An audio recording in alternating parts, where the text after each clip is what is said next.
Hey everybody, welcome back, and thanks for tuning in to this edition of Leading Through Unprecedented Times. With me today, so excited to have Superintendent Jerry Almendarez from Santa Ana in California with us today. Incredible leader, doing amazing work. Jerry, it is such an honor to have you here today. Can you tell our audience just a little bit about who you are, where you're from, and the work that you do? Yes, again, my name is Jerry Almendarez, Superintendent, Santa Ana Unified School District. I come from the Inland Empire, small town called City of Colton, and where I was born and raised, and I served over 25 years in their public school system there, the last 10 as superintendent. And I'm very proud to be here in my new assignment at Santa Ana for approximately 4 months. Great. Well, it's awesome to have you here, Jerry. And, one of the things that I've respected your leadership, and I've watched it from afar, I've known you for a few years. You are an incredible beacon of hope for those that you serve. Your calm demeanor, the way that you lead, the way that you involve people. So many people look to you. You now serve in this very large district, almost 50,000 students, somewhere in that range. And you're this beacon of hope at a time that people need it most. When we look out of our windows, we've got so much fear. There's so many aspects of our world that are just uncertain. We're living at a time where we don't know when things will open back up. We don't know what school's going to look like in the future. What is it right now that gives you hope in the work that you're doing? Well, I think the thing that gives me hope is just to see the desire and the need of our community and our students. We're a high socioeconomically disadvantaged, even though we're in Southern California, Orange County, there's still a lot of personal need here. And I think having the ability to recognize and to get support from a lot of the staff and community members, the community leaders, just to reach out and to focus on how do we meet the needs of those students and those families that we're serving. And so it's been a pleasure and very inspirational to see and hear the people that are contacting us, trying to reach out and provide as much support as they can. So let's talk about some of those. And I'm not surprised, by the way, that you started by talking with people. You are one of those, you always bring it back to people, and it's just so much of what I respect about your work. But let's talk about some of the obstacles in Santa Ana that you've had related to this current crisis. And so when we look at your population, when we look at the past number of weeks related to the shutdowns and school closures, the teaching and learning on a remote, the students that we're worried about, what are some of the major obstacles you've been working through, and what have you been doing to overcome them? So I think two big challenges that we have is things happen so quickly. Literally, we were talking about closing schools on a Thursday, and then we shut down the following Monday. So we had very little time to kind of process the changes that were happening. Some of the challenges, the two biggest challenges, are the connectivity and the access to the internet that a lot of our families are challenged with, and also the capacity of our teaching staff and their ability to adapt to those quick changes as well. And so those are some of the things that, we'd like to think we were prepared for, but because things happen so quickly, we quickly discovered the challenges that we have. And the devices and their capacity, the hotspots and the amount of hotspots that we were prepared to distribute, and then how do we collect the information from the families that we could reach and get that information from them so we could provide those support. So just the student access and the teacher capacity are two big issues. Sure, absolutely. And one of the things that I've always respected about your leadership, Jerry, is equity is always such a core theme to your work, prioritizing those that are most at risk or, our traditionally marginalized groups, and knowing that you serve such a diverse audience. Our audience wouldn't be the right word there. It's such a diverse group and diverse set of families there in Santa Ana. What are you doing to prioritize those students to make sure that the opportunity gap doesn't continue to widen? You mentioned connectivity, maybe from a teaching and learning end. What are you doing to really prioritize our students that are most at risk during this crisis? We're trying to collect the accurate data. So, there's one thing to be able to contact a family and get access that way. It's another thing to actually identify. A lot of times, students and families don't want to tell us what their situation is at home. A lot of times, there's multiple levels of students within a household and multiple families within a household. Some of the challenges that we're having is that when teachers begin to access and hold class online, a lot of the students don't want to physically be present. They'll be present via the audio. And in some cases, it's because they're embarrassed about their situation and they don't want people to see what they're having to deal with. So how we're prioritizing is basically just asking our site administrators and our community members to reach out to us. We've set up hotlines. We've asked them to identify the families and the students that need the support and the access. And then we're prioritizing in that respect. We're also looking at more permanent solutions in working with the city of Santa Ana and some of the chamber members to provide permanent solutions like citywide Wi-Fi access and hotspots in our most needy areas. So we've identified parts of the city that are that need it the most, and we're hoping that we be tactical in providing those resources and that support to those areas. Yeah, and you know, Jerry, when I think about the community partnerships that you're referencing there, I think about things I've seen coming out of Santa Ana on social media. I know you've all created this resource hub because the communication, you really want to be accurate. You want all your families to have it. I've seen things come out in multiple languages. Talk to us a little bit about your communication strategy, if you would, from your leadership teams to your community, so that people know that they have the accurate information at a time where there's so much false information out there. What does that look like in Santa Ana, and how are you ensuring really proper lines of communication? Yeah, so at the very beginning of this crisis, there was a lot of initial offers of help. And very quickly, we discovered that there were a lot of people trying to take advantage of people during this time. So what we've done is we've set up a communication structure within the district where all of the appropriate personnel are able to communicate almost instantly.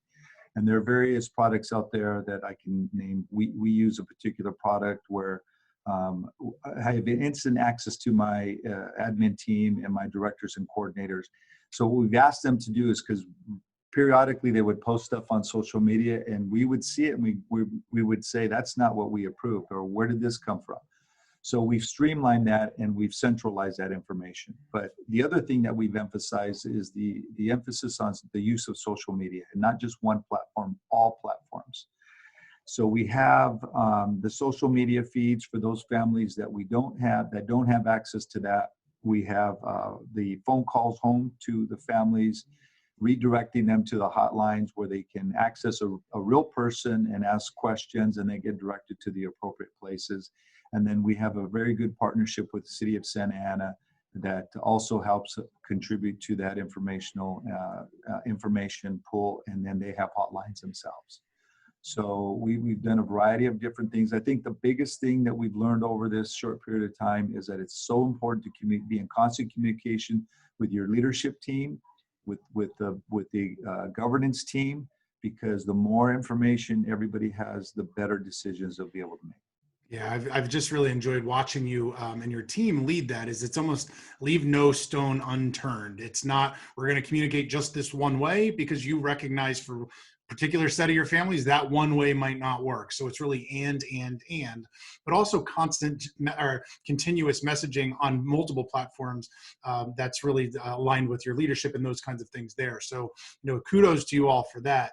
Let me ask you about fear. Anytime we open an app, we look at something in the news, we watch some news clip on TV, fear is just so real right now. But you're in a position as a superintendent, you've got, not to remind you here, but you've got an entire community looking to you to be the calm, to give direction, to have the answers at time. How do you, as the superintendent, work to overcome fear? And what recommendations do you have for teachers or for principals that are battling it themselves? It's real. I tell you, the fear is real. And, I just look at all of the first responders. I look at the nutritional service workers, the people that are actually physically out there on the front lines. And I think, and are reflective on how they don't hesitate to go out there and to make sure that our community has food. Our first responders are keeping everybody safe, our nurses, our medical. And I'm thinking, here I am, the head of a large urban district. If those people can do that, I can definitely do that. And but it's always in the back of my mind. I have a family, I have elderly parents, and that's a challenge as well. But to overcome that fear, I just constantly think about the faces and the students and the families in the community that we serve, and I think that they're relying on somebody to get them through this process. And so the least I can do is stir up enough courage in myself to help facilitate that process. And by all means, am I not strong enough to get through this by myself? I have a wonderful team here in Santa Ana Unified, and when one of us is down, the others pick us up, pick each other up. And there are more days where there are challenges for me personally, and then but somebody else will step up. And I think the fear is that getting not only myself, if I feel that way, how do my principals feel? How do the assistant principals feel? How do the teachers feel? And so each and every day and each and every week, there's somebody that kind of just pats us on the shoulder and just says, come on, we can do this. And that reminds us that, we're here for a reason. So, that it's just constantly every day trying to make it through one day at a time. And that right there is a true mindset of collaborative leadership, part of our Future Ready framework, and just noticing that we are in this together and recognizing that. And even as the superintendent, recognizing fear is real and that's okay, but together we can do this. And so let me ask you a personal question on your end. Being a superintendent, you are always on. On your vacation days, you are still on. And so how do you take care of yourself in this process? Educators are those people that go and they go and they go until they have nothing left. And when we start to think about remote learning or those kinds of things, it could easily become 24/7. And we look back weeks at a time and we haven't paused for ourselves or reinvested in our own families. What do you do to set some of those boundaries or just to take care of yourself in this process? I know educators are so selfless that sometimes they forget to do that. So what do you do that, or what recommendations do you have for educators to do that? It's one of those practice what you preach type of thoughts and conversations. So I tell my principals, my team that all the time. Is like, we have to take care of ourselves in order to take care of others. But having said that, it's not always reflected in my daily calendar. And so oftentimes I sit back after the day is over and at 7 or 8 o'clock at night, and I'm thinking, okay, where did the day go? I'm telling people to take care of themselves, but I'm not taking care of myself. And I tell you where I get reminded, and it really hits personal, is that when I'm out walking or I'm in a meeting or I'm doing something, and then all of a sudden I start to get a little lightheadedness, or all of a sudden my heart starts to beat a little bit quicker, and I'm thinking, okay, is this it? Because sometimes these symptoms are warning signs, and sometimes it's just stress. And I can't tell you how many times I've been in situations where I've been in a doctor's office, and one of the questions they ask me is, okay, what do you do? And I tell them I'm a superintendent, and their response typically is, we see a lot of you people in here, and so I just have to constantly remind myself. I think having a good support network, giving permission to my administrative assistants, my executive assistants, to say, you know what, you need to slow down. My wife is also a good reminder of that. And oftentimes she will tell me to put the phone down or to unplug and spend some time. And then I have a grandson and my family, my daughter and son, who also remind me periodically. But the bottom line is just to have that support network that reminds you of what's important, and then listen to your body when your body starts to tell you things. Because what I tell my administrators is, sometimes these signs are irreversible, and you have to make sure that you listen and you do the things that you need to do to take care of yourself so you can take care of others. But yeah, Well said, my friend. And if we are to invest in the lives of other people, we have to invest in ourselves in the same process. And so well said. And sometimes we do need those wake up calls from families or friends saying, like, knock it off. You got to focus back here. And sometimes I think we all need that. And so thank you for your vulnerability and sharing that there as well. So a couple more questions for you. I want to ask one thing I see you do nonstop. You know, when we were back in schools every day on social media, I saw you in classrooms. I saw you sharing things out. It is so evident how proud you are of your staff, of your leadership team, of your teachers, of, you know, your support staff and those on the front lines. What is it right now in the midst of this crisis that you could say you're most proud of related to your team? What would you say there? Well, I would say that I'm most proud of how people have, risen up and have ran to the emergency, ran to the fire as opposed to running away from it. There are things happening. You know, I have to be careful sometimes because we share thoughts when we come together as a team, and we'll think about how can we come out of this different than we went in, and we'll just have a conversation, and then a few days later I'll get a plan. And I'm like, man, this was just a thought. You guys have already developed a plan. And they're saying, yeah, here's an idea that we have, and here's some things that we could implement if this is the direction we want to go. So I think just having that sense of camaraderie, and I think people have been, because we've been communicating on such a regular basis, people are able to read the emotions and the tones of other people. And so when a decision is close to being made, I think people start to rally around defining what that looks like, and then having options for myself or executive cabinet to be able to roll that out very thoughtfully and tactfully. Yeah, and I think what you just displayed there is a sign of empowering others to lead and empowering others to run and trusting them in that process there as well. So one final question for you. You know, in the midst of all the chaos that's on the outside of our world, when we think about our teachers, when we think about our principals, what's one piece of advice that no matter where they are, no matter what their role is, no matter how they're serving, that you would give them right now? You know, I reflect on this every day because I always say, why me? Why us? And, it's just the fact that you're not alone. You know, none of us really have a lot of answers, and it gets frustrating. And I get frustrated too. Almost every day, a new bit of information comes out. New guidelines come out, and then they change. But just be reflective in the fact that you're not alone. We're not alone. And we're going to get through this together, and that it is going to look different. We're going to have a new normal.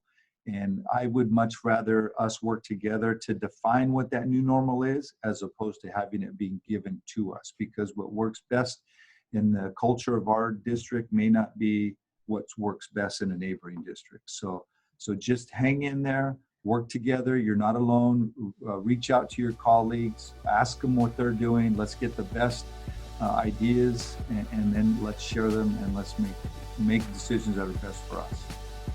You are not alone. Amazingly powerful statement. Couldn't agree more. That's Jerry Almendarez, everybody. And Jerry, such a pleasure having you here. Thank you for your time today, and keep leading the way. Thank you.